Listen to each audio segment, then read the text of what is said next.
What up, Heart Squad? My name's Leonhart, and I am in Las Vegas with my friend Brager. Hey, guys. You gotta check out this view.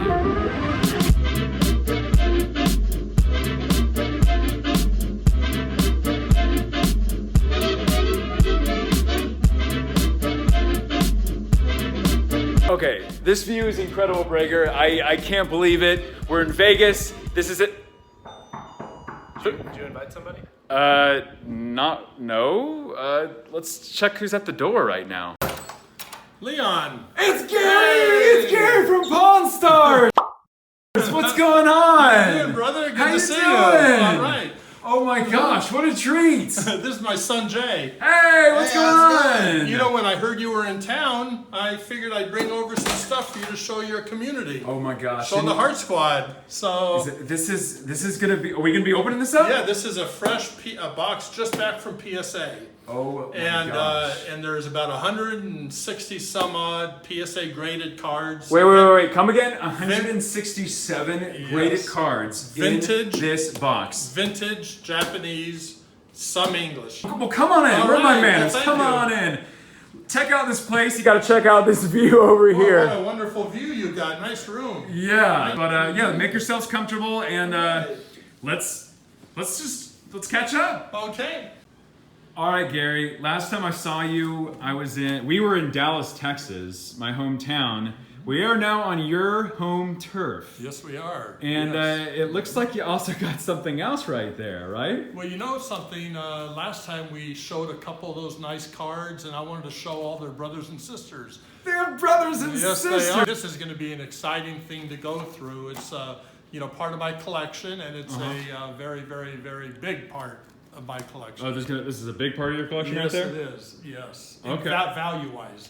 Value-wise? Yes. So what would you say the value is of whatever we are about to see that's in that box right Okay, there? what is in this box at today's market value and the actual price we could sell them for this week is about $600,000. What? $600,000. Yes, sir. I'll give you a little peek first. Okay, let's just get a little peek and then I'm gonna have to check this out. Oh my. These aren't gonna be all Charizards, are they? Wait, should I go ahead and reach for one? They just might be. They All just right, might be. Heart Squad, are you ready for this? Oh my gosh. This is a first edition Gem Mint PSA 10 Charizard. Please don't tell me the rest of those cards on there are the exact same as this one. Well, they're very close. About half of these are No way. exactly the same as that. As this? And about half of these are shadowless PSA. Oh, you got 10s. some shadowless as well? Yes, we have about 10. I know you were PSA 10s. mentioning last time, and last time we recorded, you were saying just how much you love the shadowless Pokemon Yes, cards, we especially were. the Charizard Pokemon card. Right. So, yes. okay, I think we should get into this box. So let's, should I do it one at a time? Sounds good. Whatever you think is best. All right. However the Heart Squad would like to see them. Let's check it. All right, so I am here with Gary from Pawn Stars and special guest today here in Las Vegas. And we have this little mystery box, probably the most expensive mystery box of cards that I'll be opening up in Pokemon card history probably. But Yes. so far we pulled out this first one.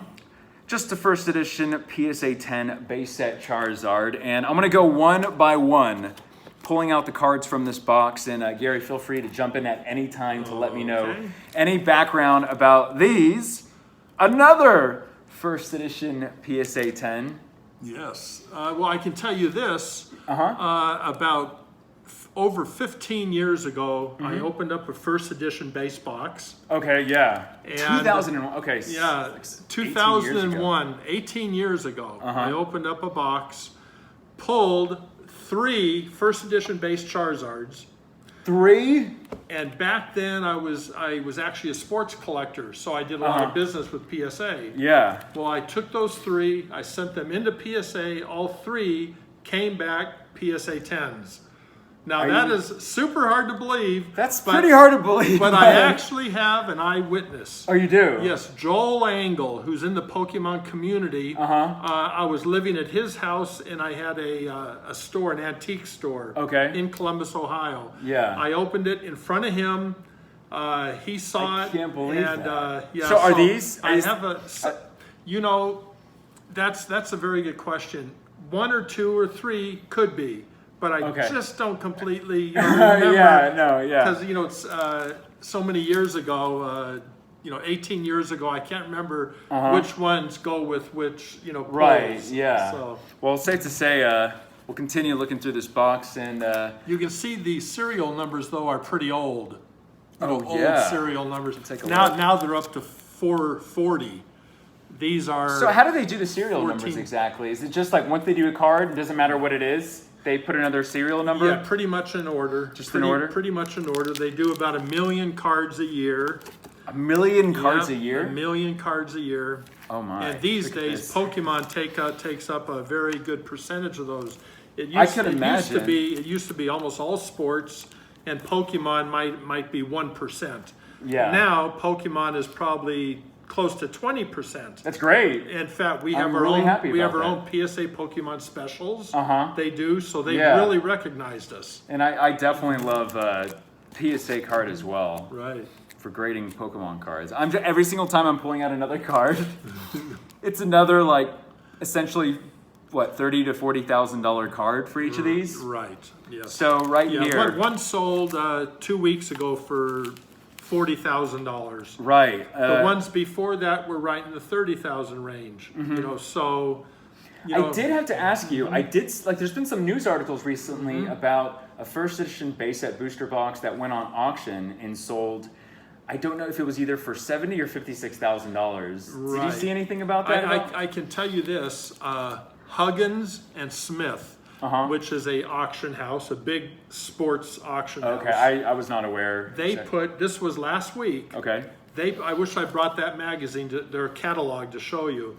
They put the Pokemon First Edition base box right on the cover, in the sweet spot of the cover, surrounded by Babe Ruth, Ty Cobb, Jim Brown in football. Yeah. And right in the sweet spot was a First Edition base box.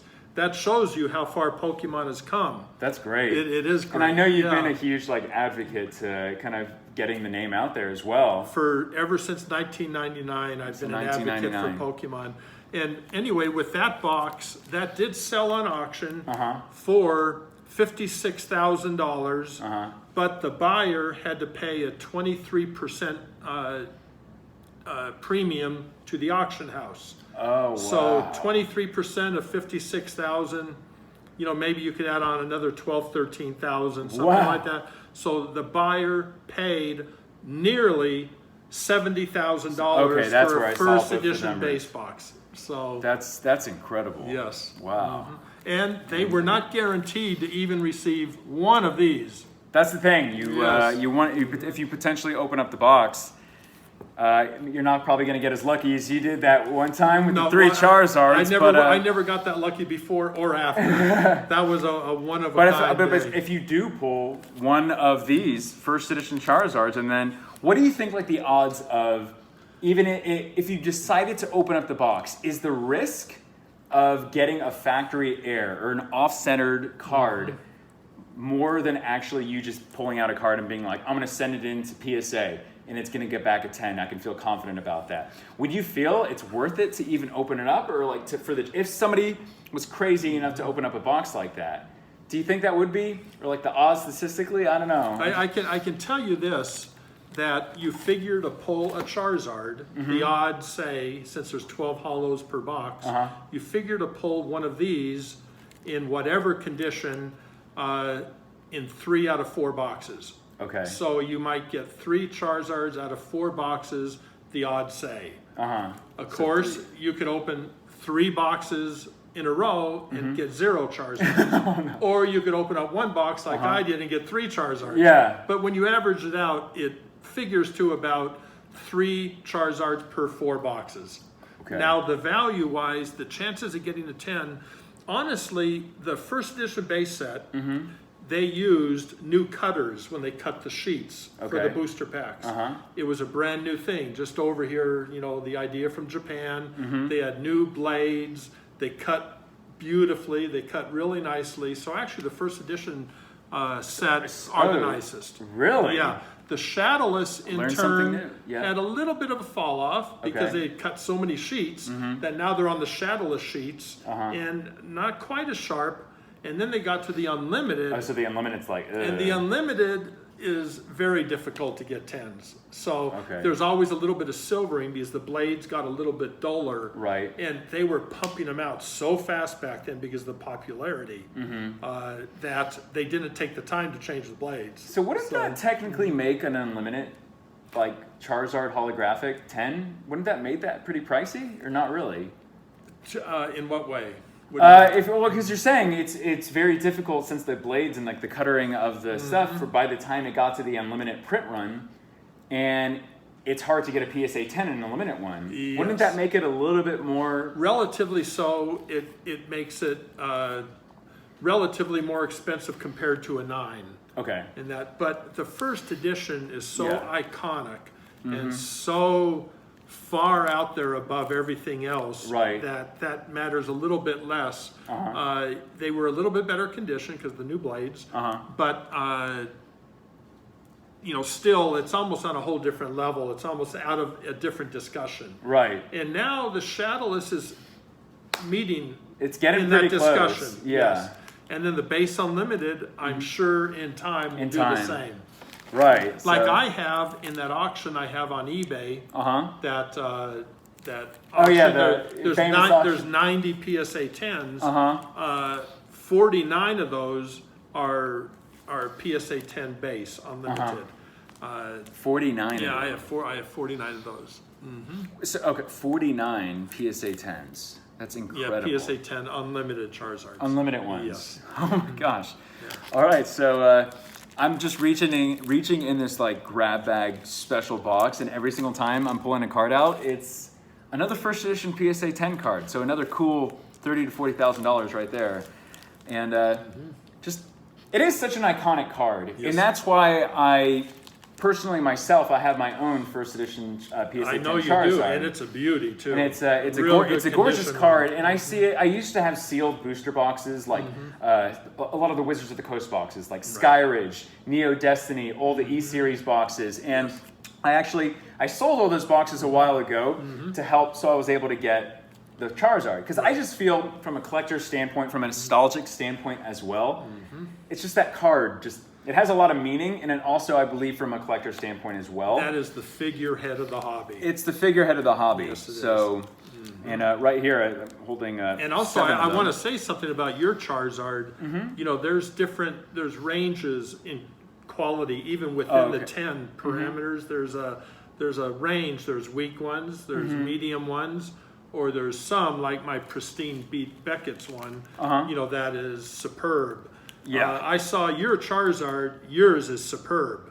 So that card you have is actually even better than most. Great, Charizard I'm happy PSA about that. 10s Yeah, that I'm you really can happy get. about that. So, and also I didn't mention that it's also signed by Mitsuhiro Arita, the Right. original illustrator of the card as well. And I know your BGS one is also signed by I don't him. know of any other PSA 10 first edition Charizards that are signed besides yours. I don't know. The PSA one and then your Beckett one, I believe, are the Right. only PSA 10 first Or edition ones. BGS 10. Or was BGS mine. 10, yeah. Yours might be the only PSA 10. I'm pretty sure it's the only PSA 10 one, but Right. I mean, you never know exactly. But when I brought it into him at the convention, or the regionals when I went to, Right. It was the first one he's ever signed, and that was in January. So Even he was impressed. he was looking at very, that. very Yes. impressed. He was also impressed when I brought him a sealed shadowless starter deck, like little the sealed starter decks. Yes. And it was shadowless, Yes. and it was still sealed, and he had help in designing some of the cards for that as well. That's a And beauty. his reaction for that was even more than the reaction of the card, to be really? honest. Interesting. I think it held a lot of nostalgic value for him. That's it. It's not a money thing. It's, Right. It's what's it's what he was. So his let's favorite. keep on going. There's a lot. Okay. Every single time, it's another first edition. So how many is it so far? 1, 2, 3, 4, 5, 6, 7, 8, 9. And what's it? Oh, what do you know? 10 first edition. I can't even like hold them all. 10. It's almost like you're playing poker. This is what it feels like. I mean, this is the perfect place being here in Vegas. And there it is. the back of the ones, and safe. Oh, so it looks Something like different. It's something different. I'm actually sad it's different, but no, this is a really good different. This is a PSA 10 shadowless card. Yes. And so for people that are watching this for the first time, can you just do a quick SparkNotes version of what's the difference between first edition and shadowless? Well, actually, the Wizards of the Coast, who is a company in Renton, Washington, they never threw anything away. They used everything, and that's why we have a lot of anomalies in those early sets of Pokemon.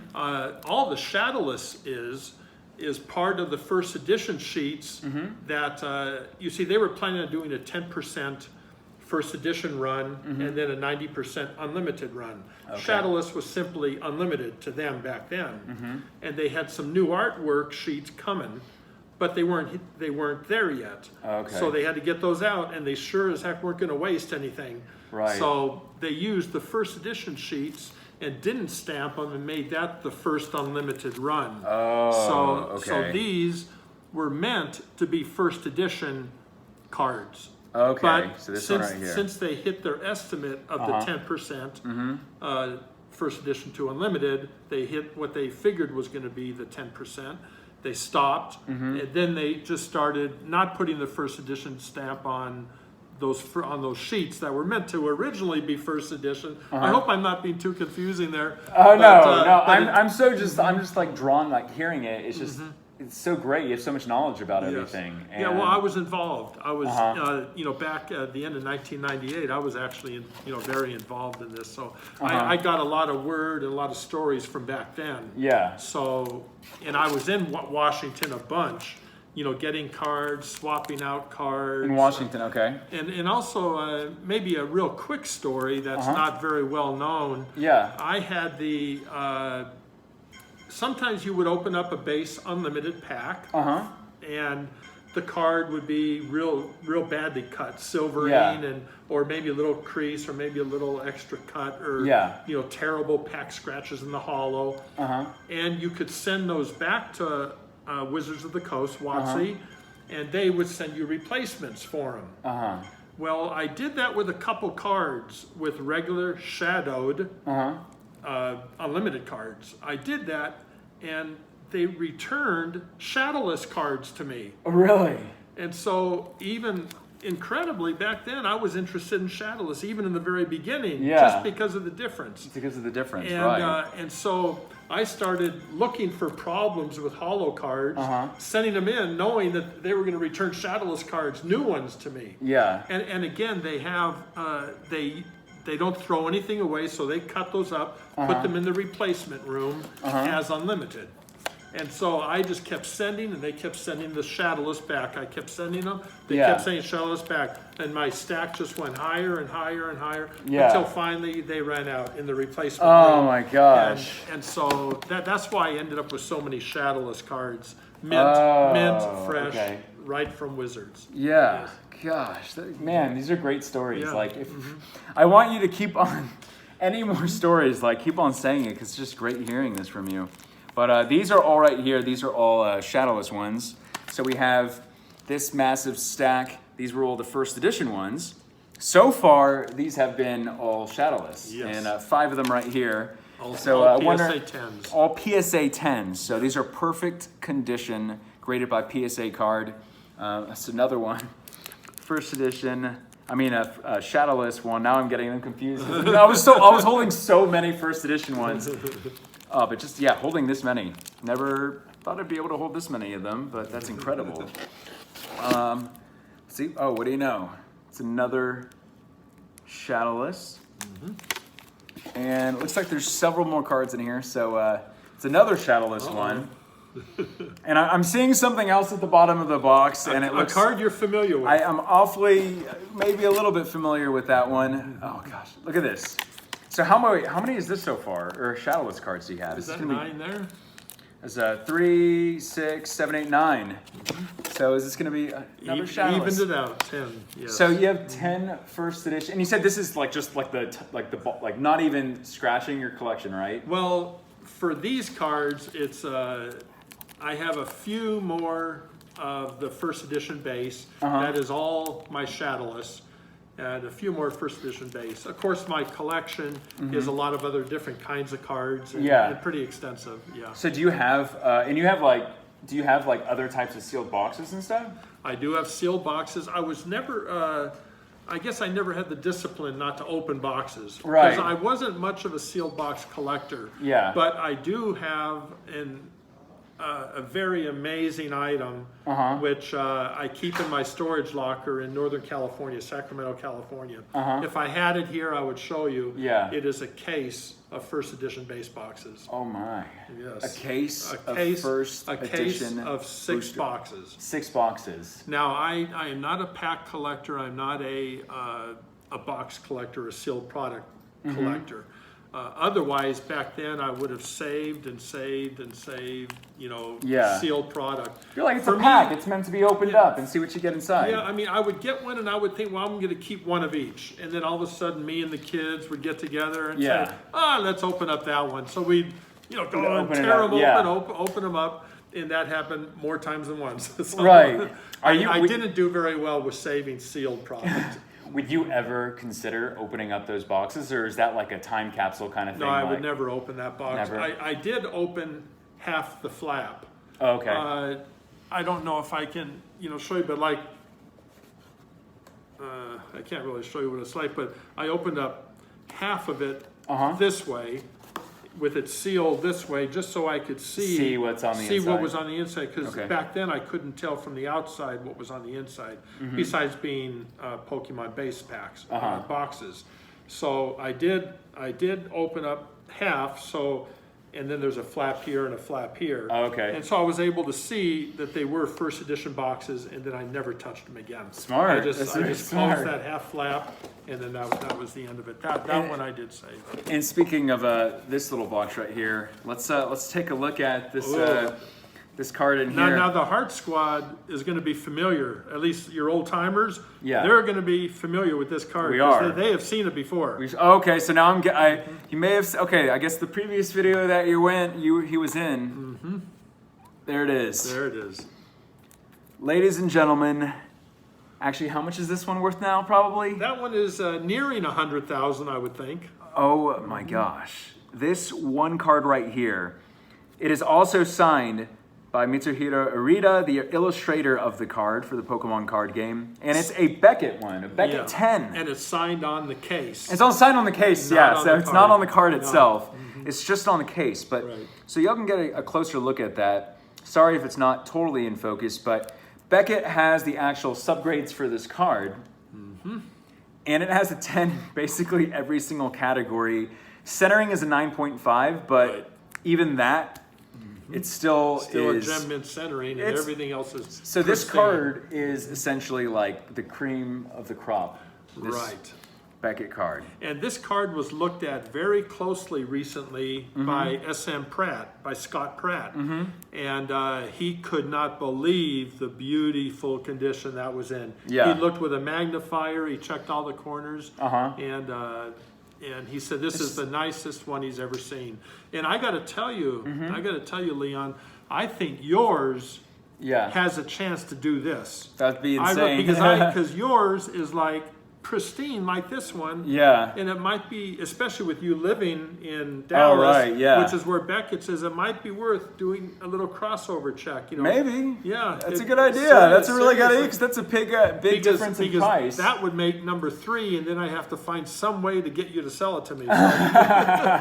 Wait, so how many of these Beckett Pristine 10s are there? There's 2 in the world, and you have. I have 2. Yeah. The King. I have them both. The King has both of them. Yep. So just nonchalantly from this box right here, we have this card, which is roughly close to $100,000.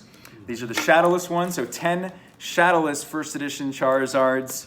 Shadowless Charizards. We're about to get... And those are in the 12,000 range. For each of them? For each. Okay. So 12,000. For the Shadowless ones, 12,000 each. Yeah, that would be 120,000. Okay. Right. And then 10 first edition ones. And say they're just 30. Yeah. That would be 300,000, 400,000, 520, 550,000. Yeah. Wow. That's quite the collection over here from the kid. What do you like to be called? Like, is it like the King Pokemon? You just want to go with King Pokemon? Yeah, well, or Gary from Pawn Stars. What do you like? Yeah, that's a good question because I take a lot of pride in both of those things. I've been King Pokemon on eBay for many years, and my reputation started there on eBay. And the Pawn Stars show was about a year and a half ago. Already a year and a half that ago. we filmed it, and then it showed about 6 months later. So I'm really super proud about that because that kind of got my face out there a little bit. Right, yeah. And I mean, I would go to our supermarkets and the bag boys would say, "Aren't you Gary from Pawn Stars?" Oh, really?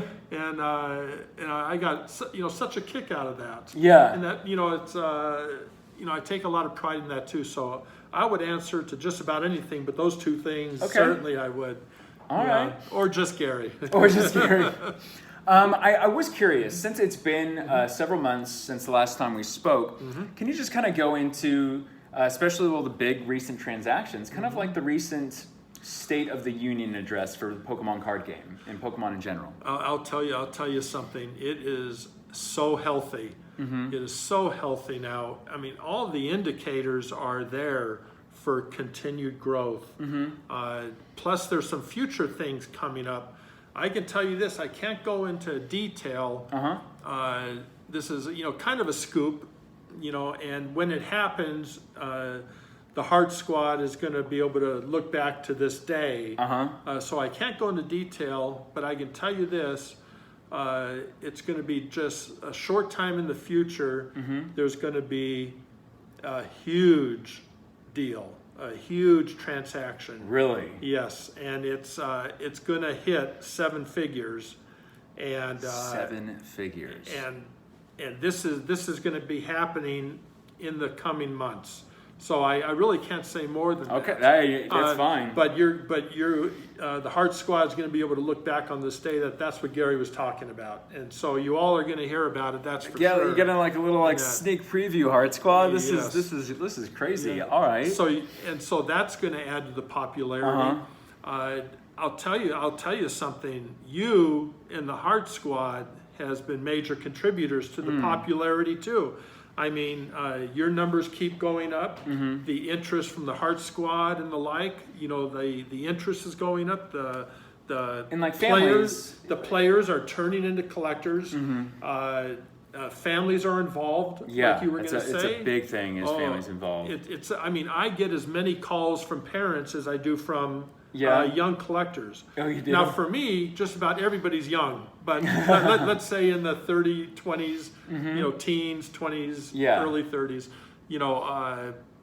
the parents are actually contacting me, saying, hey, I saw you on the Heart Squad, or I saw you on Pawn Stars, or are these things really worth that much? We collected, the binders are in the attic somewhere, and the parents are some of them say, ooh, we just threw them away back then. We didn't know. But some of them, of the parents or the kids to validate their interest, they're bringing their parents in. They're saying, hey, look at this. Look at this Pawn Stars, $500,000 collection. Yeah. Or look at what Leon's showing today. $100,000.